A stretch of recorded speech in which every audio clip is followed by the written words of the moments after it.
പ്രിയപ്പെട്ട പ്രേക്ഷകരെ, ഇന്ന് PS പ്രശാന്ത് ദേവസ്വം ബോർഡിന്റെ മുൻ പ്രസിഡന്റിനെ കസ്റ്റഡിയിലെടുത്തിരിക്കുന്നു പോലീസ്. ശബരിമല സ്വർണ്ണക്കൊള്ളയുമായി ബന്ധപ്പെട്ട് PS പ്രശാന്ത് രാവിലെ ഒരു ഫേസ്ബുക്ക് പോസ്റ്റ് ഇട്ടിരുന്നു.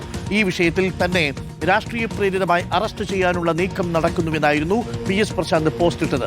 പോസ്റ്റ് ഇട്ട് 2 മണിക്കൂറിനുള്ളിൽ PS പ്രശാന്തിന്റെ വസതിയിലെത്തി SIT ഇപ്പോൾ PS പ്രശാന്തിനെ കസ്റ്റഡിയിലെടുത്തിരിക്കുകയാണ്. അല്പസമയത്തിനുള്ളിൽ അറസ്റ്റ് രേഖപ്പെടുത്തും എന്ന വിവരം വരുന്നു. First on reporter.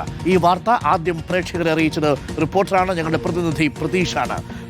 ശബരിമല സ്വർണ്ണക്കൊള്ള കേസിൽ മുൻ Devaswom board president PS Prashanth SIT കസ്റ്റഡിയിൽ. 3 അംഗ സംഘമാണ് വീട്ടിലെത്തി കസ്റ്റഡിയിലെടുത്തത്. 2019 സ്വർണ്ണക്കൊള്ള മറച്ചുവെക്കാൻ ഉണ്ണികൃഷ്ണൻ പോറ്റിയുമായി ഗൂഢാലോചന നടത്തിയെന്നാണ് അന്വേഷണ സംഘത്തിന്റെ ആരോപണം. 2025 ദ്വാരപാലക ശില്പങ്ങളുടെ അറ്റകുറ്റപ്പണിയുമായി ബന്ധപ്പെട്ടാണ് കേസ്. എന്നാൽ 3 തവണ ചോദ്യം ചെയ്തിട്ടും അപ്പോഴൊന്നും തന്നെ PS പ്രശാന്തിനെ അറസ്റ്റ് ചെയ്തിരുന്നില്ല. ഇപ്പോൾ ഇതാ അറസ്റ്റ് രേഖപ്പെടുത്തുന്നു. MG പ്രതീഷും TV പ്രസാദും തത്സമയം ചേരുന്നു. പ്രതീഷിലേക്ക്. പ്രതീഷ്, ഇപ്പോൾ കസ്റ്റഡിയിലെടുത്തിരിക്കുന്നു. എപ്പോഴത്തേക്ക് അറസ്റ്റ് രേഖപ്പെടുത്തും? വിശദമായ ചോദ്യം ചെയ്യലിന് ശേഷമായിരിക്കുമോ? 3 തവണ വിശദമായി ചോദ്യം ചെയ്തതാണ്. ഇത് 4ാം വട്ടം ചോദ്യം ചെയ്യലാണ്. അറസ്റ്റ് രേഖപ്പെടുത്തും. ഒരുപക്ഷെ ജാമ്യം നൽകാതിരിക്കാനുള്ള സാധ്യതയുണ്ടാവും. റിമാൻഡ് റിപ്പോർട്ടിലായിരിക്കും. എന്താണ് സ്പെസിഫിക്കായി ഈ PS പ്രശാന്ത് ചെയ്ത കുറ്റമെന്ന് പറയുക? MG പ്രതീഷ്, എപ്പോഴത്തേക്കാണ് എവിടേക്കാണ് നേരെ ഇപ്പോൾ കൊണ്ടുപോകുന്നത് PS പ്രശാന്തിനെ?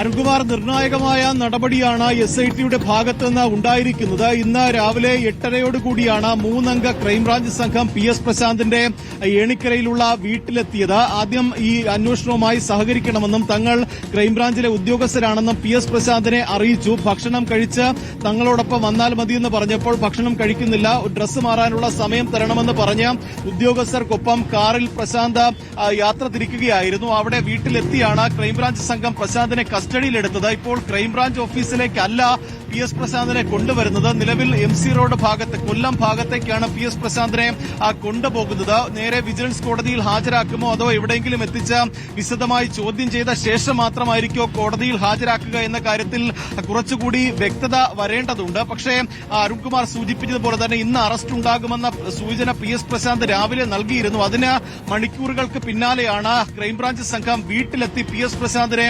കസ്റ്റഡിയിലെടുത്തിരിക്കുന്നത്. 2025 ദ്വാരപാലക പാളികൾ കൊണ്ടുപോയതുമായി ബന്ധപ്പെട്ടാണ് PS പ്രശാന്തിനെ കസ്റ്റഡിയിലെടുത്തിരിക്കുന്നത്. നേരത്തെ ഹൈക്കോടതിയിൽ SIT സംഘം കൊടുത്ത റിപ്പോർട്ടിൽ പറയുന്നത് PS പ്രശാന്തിനെതിരെ കൃത്യമായ തെളിവുകളുണ്ട്. വിശ്വാസ വഞ്ചന, വ്യാജരേഖ ചമയ്ക്കൽ, ക്രിമിനൽ ഗൂഢാലോചന, ഈ കുറ്റങ്ങൾ PS പ്രശാന്തിനെതിരെ നിലനിൽക്കുന്നുണ്ട് എന്നതാണ് ക്രൈംബ്രാഞ്ച് സംഘം കോടതിയെ അറിയിച്ച കാര്യം. PS പ്രശാന്ത് ഉൾപ്പെടെ 4 പേരെ പ്രതി ചേർക്കാമെന്നും കോടതിയെ അറിയിച്ചിരുന്നു. നിലവിൽ PS പ്രശാന്തിനെ മാത്രമാണ് ക്രൈംബ്രാഞ്ച് സംഘം കസ്റ്റഡിയിലെടുത്തിട്ടുള്ളത്. ഇനി PS പ്രശാന്തിനൊപ്പം ബോർഡിലുണ്ടായിരുന്ന അജികുമാറിനെ ഉൾപ്പെടെ കസ്റ്റഡിയിലെടുക്കുമെന്ന വിവരം കൂടി പുറത്തു വരുന്നുണ്ട്. പക്ഷേ ഈ ഒരു നടപടി, അറസ്റ്റ്, ഈ കസ്റ്റഡി ഒരു രാഷ്ട്രീയ പ്രേരിതമാണ് എന്നതാണ് PS പ്രശാന്ത് പറയുന്ന കാര്യം. കാരണം നേരത്തെ 3 തവണ ഇതുമായി ബന്ധപ്പെട്ട SIT PS പ്രശാന്തിനെ ചോദ്യം ചെയ്തതാണ്. അന്ന് അതുമായി ബന്ധപ്പെട്ട മറ്റ് തെളിവുകളൊന്നും തന്നെ SITക്ക് ലഭിച്ചിരുന്നില്ല. ഇത് പുതിയ സർക്കാർ അധികാരം ഏറ്റെടുത്തതിന് പിന്നാലെ ഉണ്ണികൃഷ്ണൻ പോറ്റിയുമായി ചേർന്ന് നടത്തുന്ന ഗൂഢാലോചനയാണ് എന്നുള്ള വാദമാണ് പ്രധാനമായും PS പ്രശാന്ത്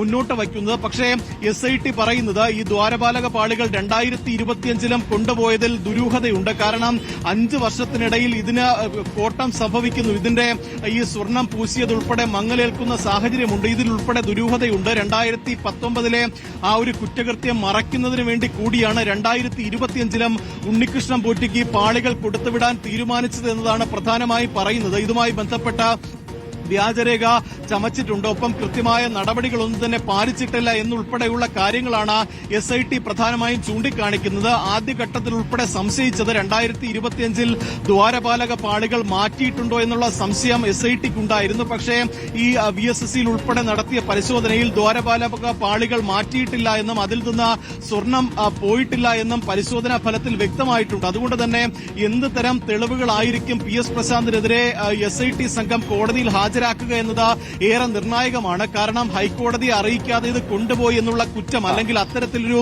കാര്യം മാത്രമാണ് നിലവിൽ പ്രത്യക്ഷത്തിൽ PS പ്രശാന്തിനെതിരെ നിലനിൽക്കുന്നത്. അതിനപ്പുറമുള്ള ഇപ്പോൾ നമ്മൾ കാണുന്നത് PS പ്രശാന്തിനെ SIT സംഘം കസ്റ്റഡിയിലെടുത്ത് കൊണ്ടുപോകുന്നതിന്റെ ദൃശ്യങ്ങളാണ്. എങ്ങോട്ടാണ് കൊണ്ടുപോകുന്നത് നിശ്ചയമില്ല. ക്രൈംബ്രാഞ്ച് ഓഫീസിലേക്കാണെന്നാണ് നമ്മൾ കരുതിയത്, ഈഞ്ചക്കലിലേക്ക്. പക്ഷേ അങ്ങോട്ടല്ല, കൊല്ലത്തേക്കാണോ? അങ്ങനെയാണെങ്കിൽ വിജിലൻസ് കോടതിയിൽ ഹാജരാക്കിയതിന് ശേഷമായിരിക്കും കൊല്ലം പോലീസ് ക്ലബിലേക്ക് എന്നുള്ള വിവരമാണ് ഇപ്പോൾ പുറത്തു വരുന്നത്. അവിടെ വെച്ച് ഒരിക്കൽ കൂടി ചോദ്യം ചെയ്യും എന്നാണ്. അതിനുശേഷമായിരിക്കും വിജിലൻസ് കോടതിയിൽ ഹാജരാക്കുക. ജാമ്യം കിട്ടുമോ എന്നുള്ളതാണ് ഏറ്റവും പ്രധാനപ്പെട്ട കാര്യം. ഇതിൽ ഉണ്ണികൃഷ്ണൻ പോറ്റിയുമായി നേരിട്ട് ഈ PS പ്രശാന്ത് ബന്ധപ്പെട്ടതിന് തെളിവുകളൊന്നും അന്വേഷണ സംഘത്തിനില്ല എന്നുള്ളതാണ് ഇപ്പോൾ നമുക്ക് ലഭ്യമാകുന്ന വിവരം. എന്നാൽ 2019 ഈ സ്വർണ്ണപ്പാളികൾ മോഷ്ടിച്ച് അത് പിന്നീട് തിരികെ കൊണ്ടുവന്ന് വെച്ച് അതിൽ പിന്നീട് മങ്ങലേറ്റു. ആ മങ്ങൽ പുറത്തു വരാതിരിക്കാൻ വേണ്ടി ഗൂഢാലോചന നടത്തിയിട്ടുണ്ടോ എന്നുള്ളതാണ്. അതിപ്പോൾ SITക്ക് ലഭിച്ചിരിക്കുന്ന തെളിവുകളുടെ അടിസ്ഥാനത്തിലായിരിക്കും കോടതി തീരുമാനിക്കുക. പ്രാഥമികമായി ഇപ്പോൾ നമുക്കിപ്പം TV പ്രസാദ് കൂടെയുണ്ട്. TV പ്രസാദ്, ഈ കേസിൽ നിലവിൽ ആരും ജയിലിൽ തുടരുന്നില്ല എന്നുള്ളതാണ് ഏറ്റവും പ്രധാനപ്പെട്ട കാര്യം. 90 ദിവസം കഴിഞ്ഞിട്ട് എല്ലാവരും ഇറങ്ങിപ്പോവുകയാണ് ചെയ്തത്. എല്ലാ പ്രതികളും ഇറങ്ങിപ്പോയി. കുറ്റപത്രം സമർപ്പിക്കാൻ വൈകിയതുകൊണ്ട് ആ ആനുകൂല്യം എല്ലാവർക്കും ലഭിച്ചു. അതുകൊണ്ട് തന്നെ PS പ്രശാന്തിനെ റിമാൻഡ് ചെയ്യുകയാണെങ്കിൽ ഈ കേസിൽ ഇപ്പോൾ ജയിലിൽ അവശേഷിക്കുന്ന ഏക പ്രതി PS പ്രശാന്തായി മാറുകയും ചെയ്യും, അല്ലേ?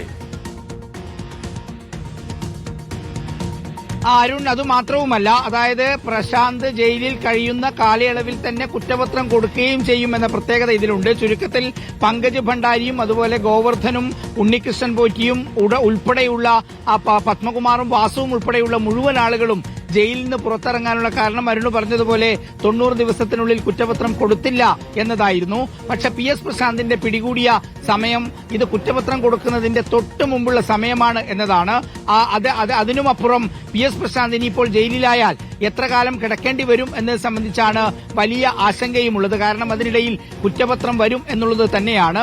2019 ദ്വാരപാലക വിഗ്രഹങ്ങളും കട്ടിളപ്പടിയും സ്വർണം പൂശുന്നതിന് സ്മാർട്ട് ക്രിയേഷൻസിലേക്ക് ചെന്നൈയിലേക്ക് കൊണ്ടുപോകുന്നത് ഉണ്ണികൃഷ്ണൻ പോറ്റി.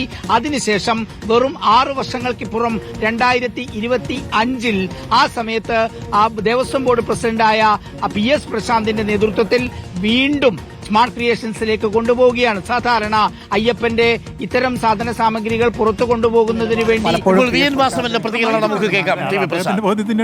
പറഞ്ഞല്ലേ ഞാനിപ്പോഴല്ലേ പറഞ്ഞു നമ്മൾ അന്നൊന്നും കള്ളമായിട്ട് നമ്മുടെ അറിവിലില്ല. എന്തെങ്കിലും അവർ കണ്ടെത്തിയിട്ടുണ്ടെങ്കിൽ പരിശോധിച്ചിട്ട് പറയാം.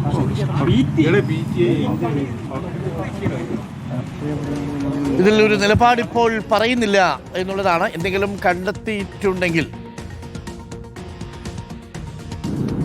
അതേ നിയമത്തിൻ്റെ വഴിക്ക് പോട്ടെ. ഇടതുപക്ഷ ഗവൺമെൻറ്റിന് ഒന്നും മറച്ചു വെക്കാനുണ്ടായിരുന്നില്ല. ഞങ്ങൾ എല്ലാ കാര്യങ്ങളും അന്ന് വ്യക്തമാക്കിയതാണ്. അതിൻ്റെ നടപടിക്രമങ്ങളാണ് തുടരുന്നത്. പക്ഷേ ഇത്തരം പ്രശ്നങ്ങളെ ഒരിക്കലും രാഷ്ട്രീയമായി കണ്ടുകൊണ്ട് നിലപാട് സ്വീകരിക്കുന്നത് ആർക്കും ഭൂഷണമല്ല. വസ്തുതാപരമായി വസ്തുനിഷ്ഠമായി കാര്യങ്ങൾ വിലയിരുത്തി സത്യസന്ധമായി ഏത് നടപടികൾ സ്വീകരിക്കുന്നതിന് ഞങ്ങൾ ഒരിക്കലും എതിർത്തിട്ടില്ല. എല്ലാ കാര്യങ്ങളും പുറത്തു വരട്ടെ എന്ന് EP ജയരാജൻ. എന്തെങ്കിലും കണ്ടെത്തിയിട്ടുണ്ടെങ്കിൽ ആ വഴിക്ക് നടക്കട്ടെ എന്ന് VN വാസവൻ. പ്രിയപ്പെട്ട പ്രേക്ഷകരെ, നമുക്ക് ഒരു കുഞ്ഞിടവേള